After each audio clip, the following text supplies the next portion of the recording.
evening. Welcome again to our program this evening. I'm Carol Paz, your hostess for Women to Women, and as always, we have such a special lady with us tonight. In fact, I could use probably 2 hours to work with Carol Swanson. But before we get into Carol's story, I'd like to thank the sponsors that we have.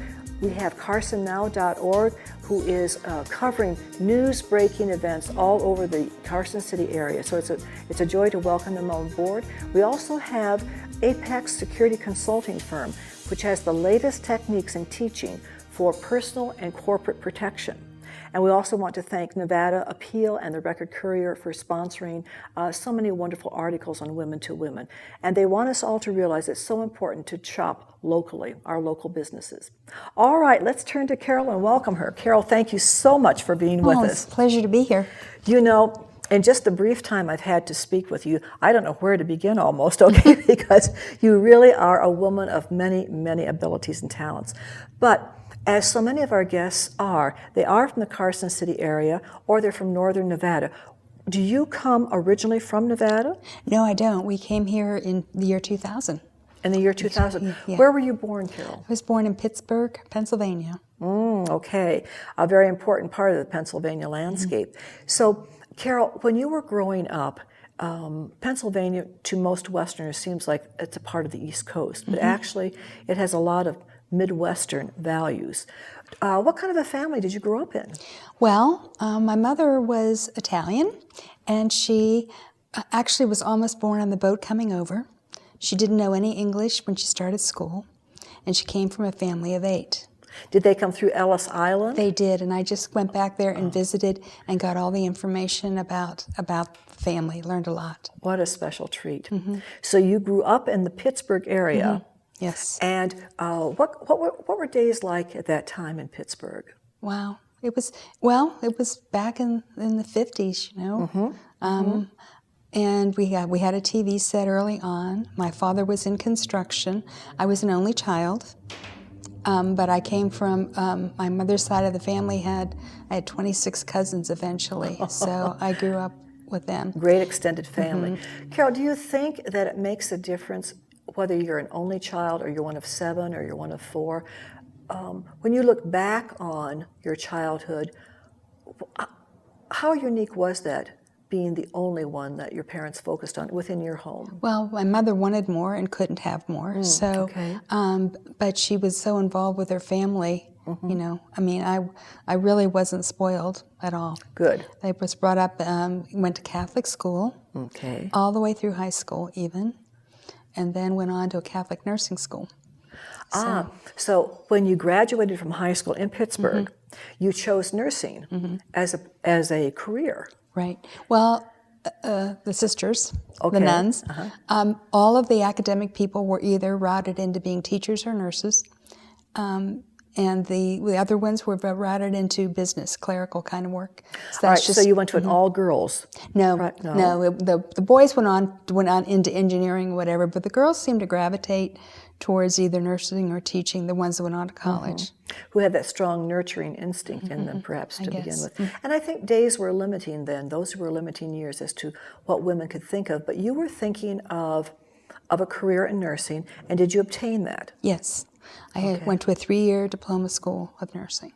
And then what did you do with your nursing degree? Well, I got married right out of nursing school. Okay. My husband was a West Point cadet graduate, and we both graduated within a week of each other, got married a week later, and then I went off traveling and worked as a nurse, mostly wherever he was. Okay, so he had his assignment given to him once he graduated from West Point. Then I understand that an interest in the military developed in you, but how, Carol, when you travel with a military man and you see so much of the rest of this country or sometimes the world, what inspired you to think, I might just be a military person myself? Well, I had actually wanted to join the military and had looked into it even when I was going out of high school. I was one of these, I don't know where my patriotism came from, but I used to stand up for the Pledge of Allegiance, for the national anthem whenever the boxing came on. That my parents would come in and they'd find me standing up for the, So I was always very patriotic. I sought to meet him from West Point. I had dated someone out from the Naval Academy before that. It didn't work out. So I was always very interested in the military, but we decided that with starting a family and moving around like we were, that we wouldn't get stationed together, so I didn't join. So after 12 years of marriage, he was being assigned to Germany, and so we had 2 children in 5th and 6th grade, or no, 4th and 5th grade, and I signed up.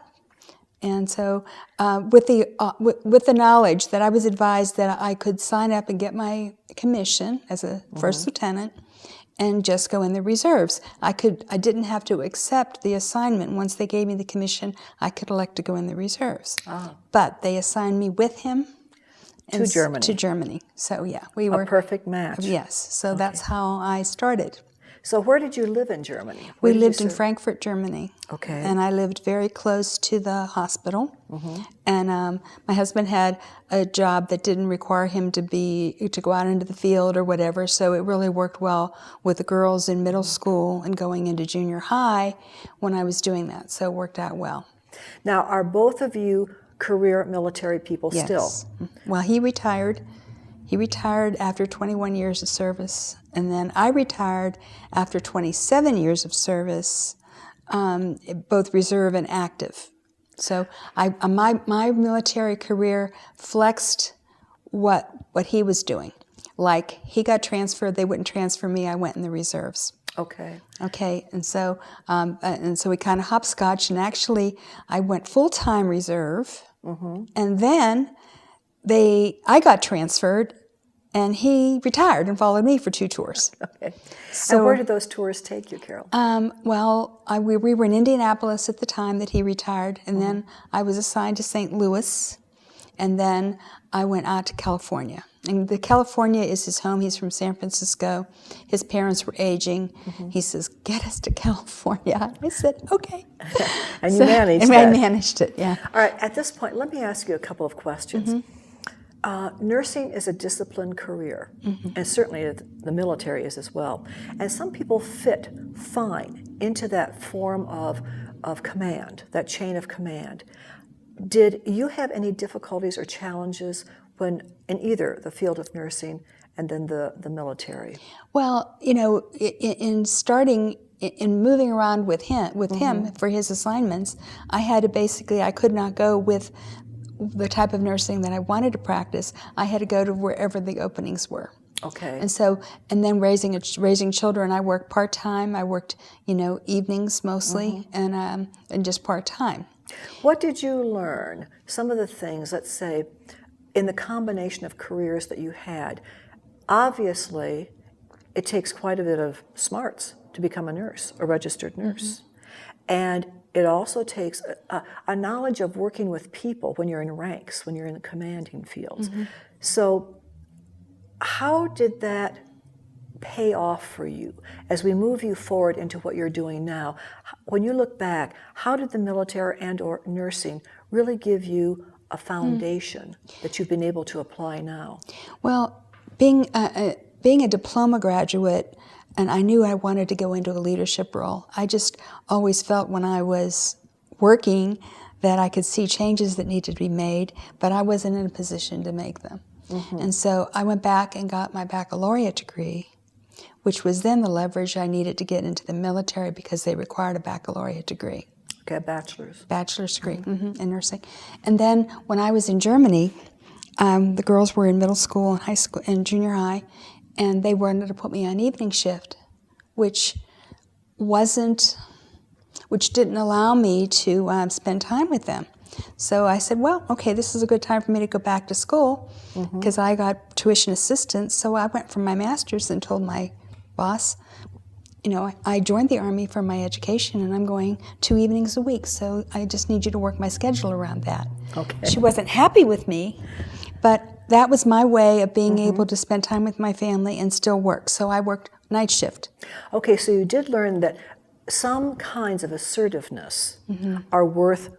You just need to know how to do it. Okay, and I think that that's a very important foundational line there. Drawing the line in the sand, knowing when and where and how to apply your personal likes to someone who's in command over you. Exactly. And sometimes it works very well. There's a cooperative sense, and sometimes if you have been difficult up until that point, it could turn around and close the door. I don't know. In the military, and when I went through my doctoral program, they questioned me on this. You really don't have a lot of choice. And, but I'm a find a way, make a way kind of a person. Okay. And so I thought, okay, this is what I need to do in order not to be stuck on evening shift and not be able to spend time with my family. Carol, question. As we hear your story evolving, I see that Carol Swanson is a person that when you look back, she continued her education in nursing. She continued to earn for herself a position in the military. When you look back on yourself as a child, did you see or did you sense that accomplishment was something that you very much appreciated and wanted to be a part of your life? Setting goals and meeting those goals, accomplishing those goals. Because some people don't recognize that in themselves. Well, I didn't know it at the time, but looking back on it, of course I did. So my mother and father expected me to be a straight A student.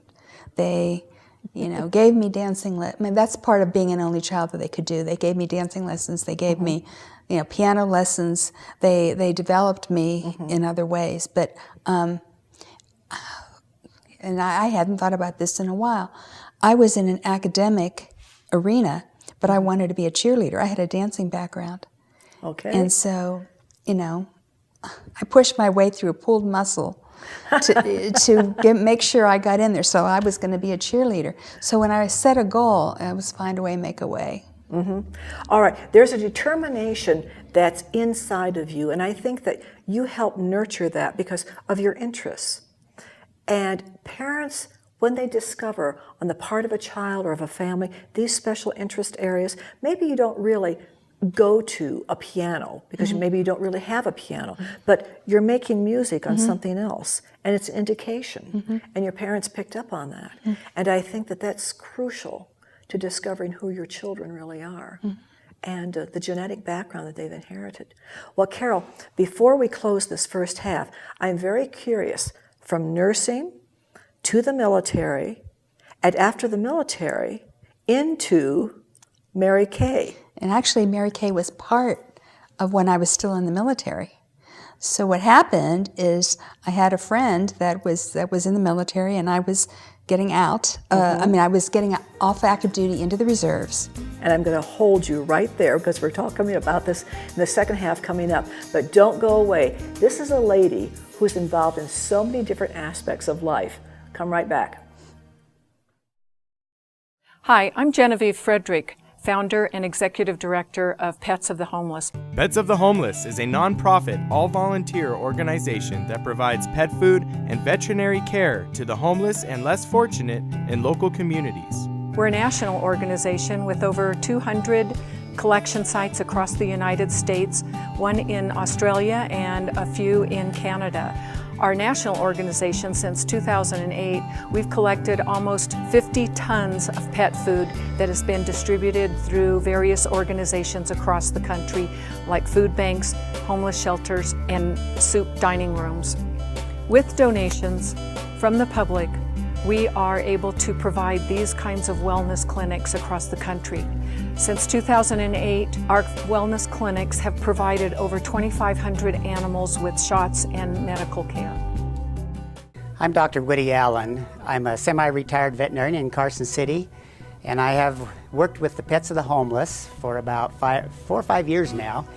And when Genevieve Frederick started the program, our hospital was the first hospital to help her with collecting dog food and finding people that needed our help.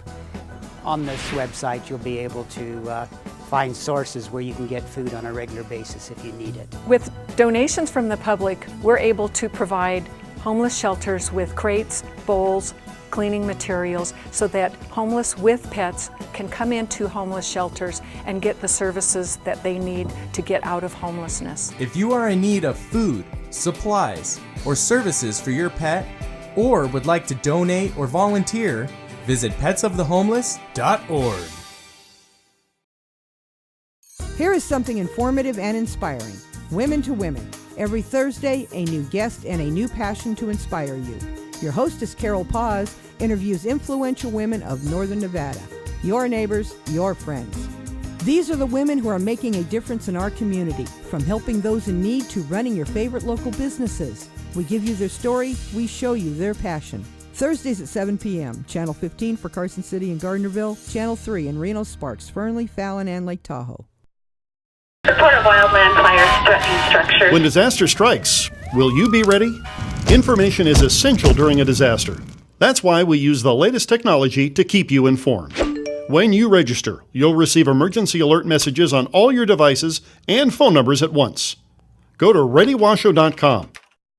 Click on the Get Message icon, then just fill out this quick form. It's easy.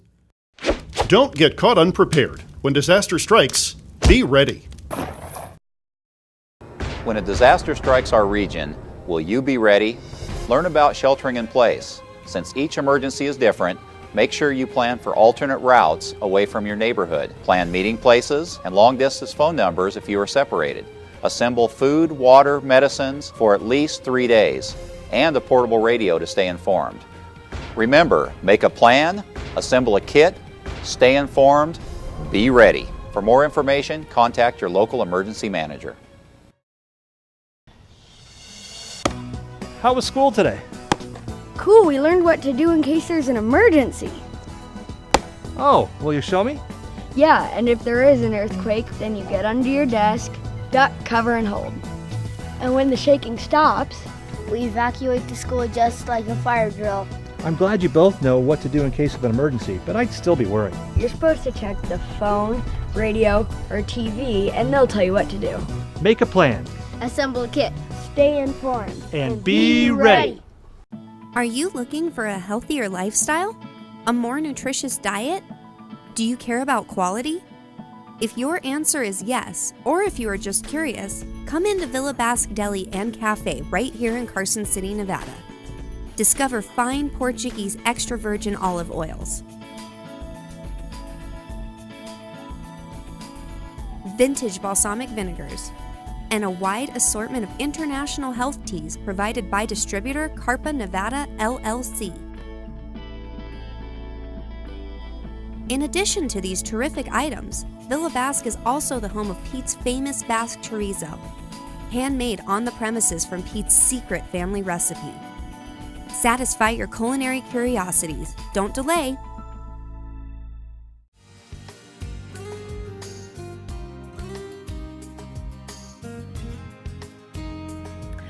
Hello again, welcome back to the second half of Women to Women.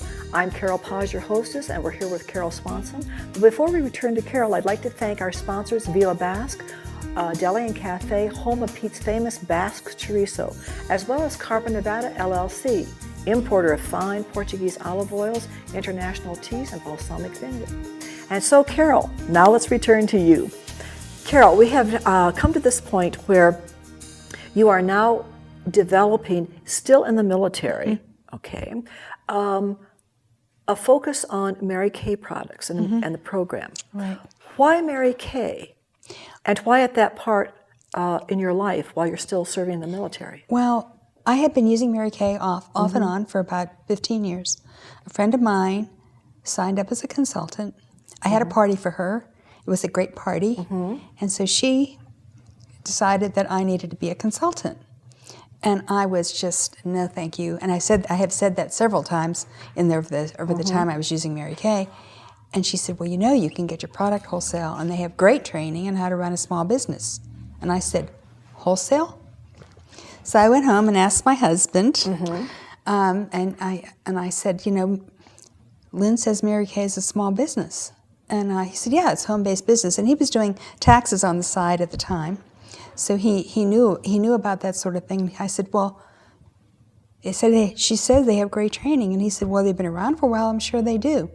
So I signed up to get my product wholesale and to take the training.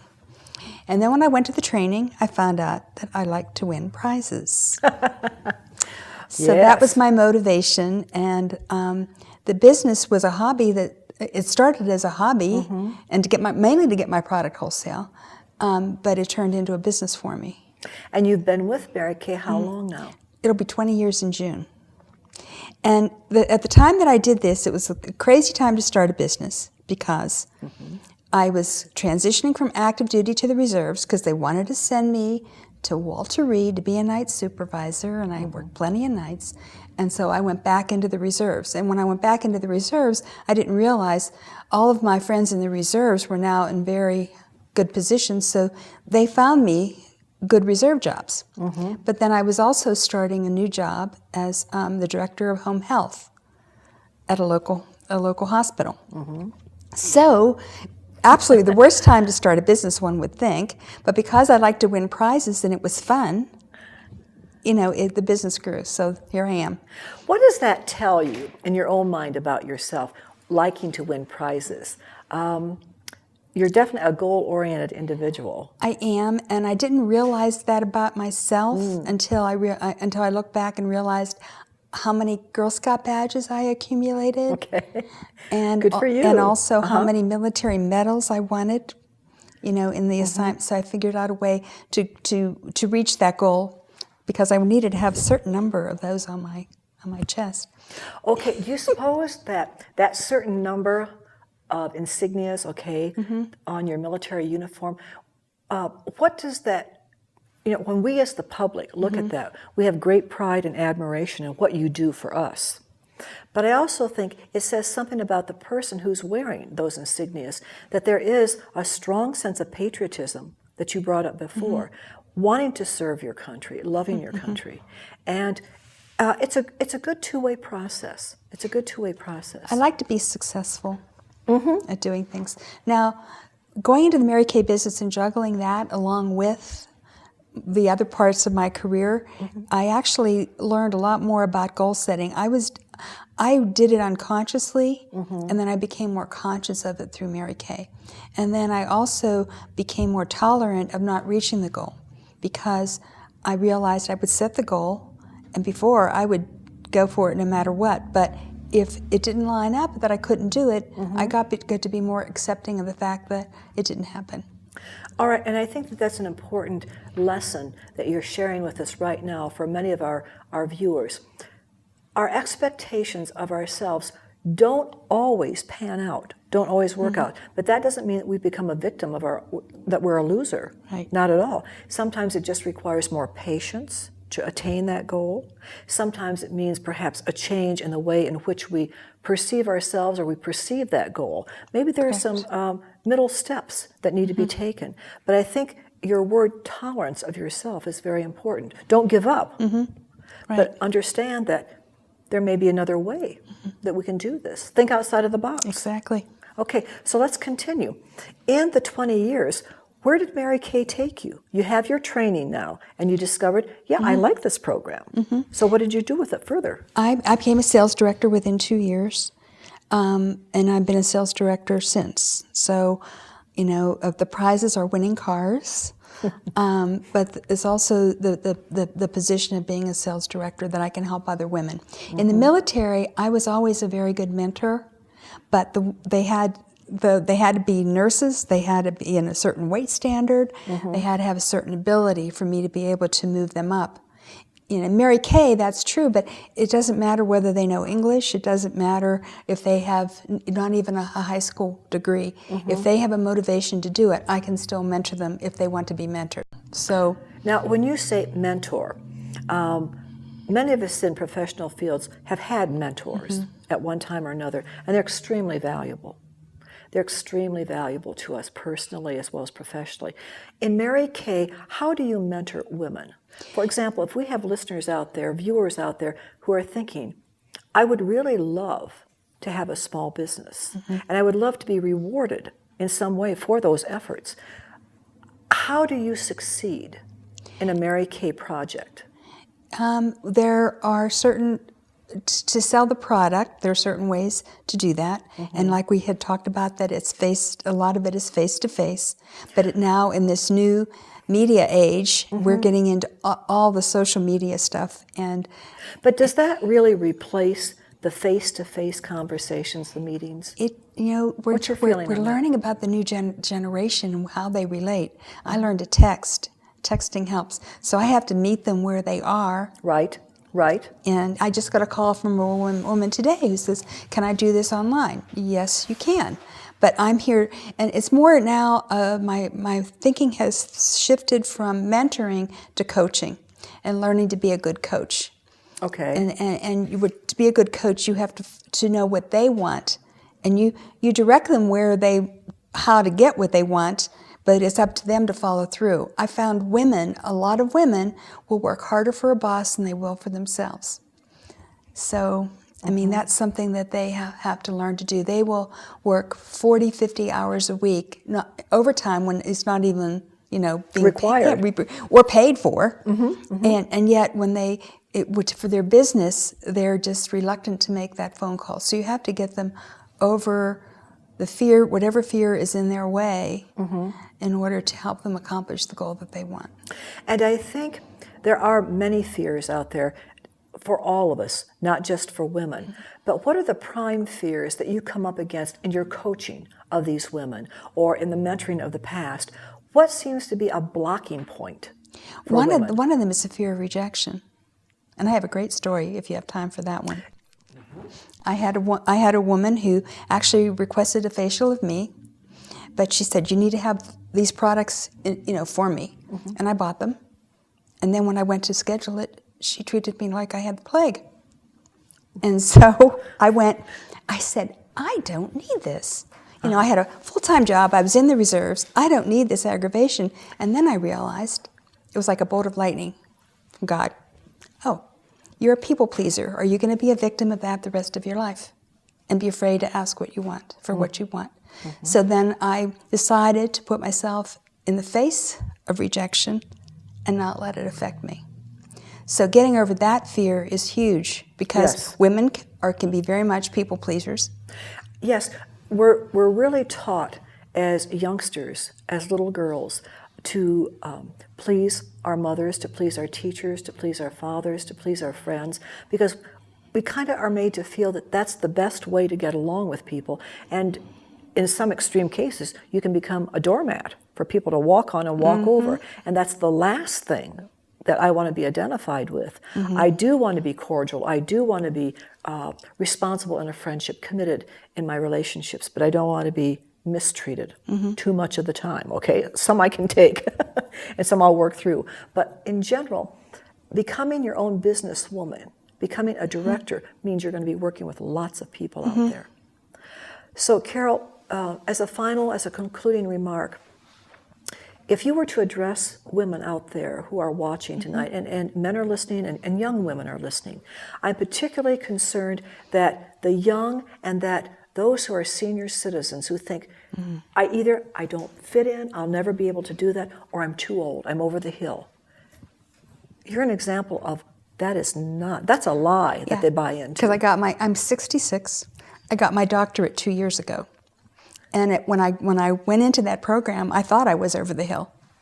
And so, you just have to step out of your comfort zone. Yes. Step out of your comfort zone and go for it. And that's what I did. I say, okay, I'll try this one semester and see what happens.